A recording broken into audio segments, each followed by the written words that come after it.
pas. On a même l'impression que c'est une impasse. Emmanuel Navon, bonsoir, professeur de relations internationales à l'université de Tel Aviv. C'est un bras de fer auquel on assiste. Il y en a un des deux qui doit lâcher. Qui va lâcher?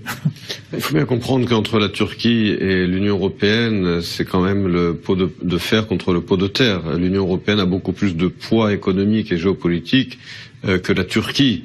Et la Turquie a plus besoin de l'Europe que l'inverse, sauf que effectivement sur la question des réfugiés, c'est vrai que la Turquie a un pouvoir de pression sur l'Europe, puisque c'est via la Turquie que passent les réfugiés, et qu'il y a un accord entre l'Union européenne et la Turquie. Mais je crois que la façon dont Erdogan est en train véritablement de perdre ses esprits, bien loin de l'aider à trouver du soutien parmi les Turcs, tant allemands que hollandais ou autres, pour son référendum, dont le but, entre parenthèses, est d'officialiser le statut de la Turquie comme une autocratie et une dictature.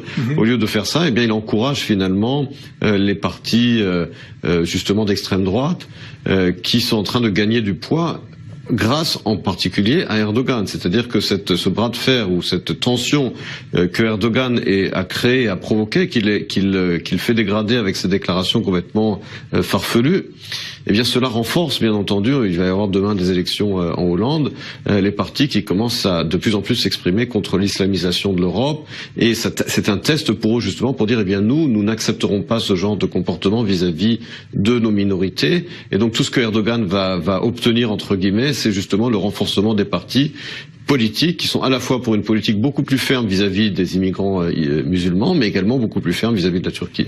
Alors parmi ces partis, il y a évidemment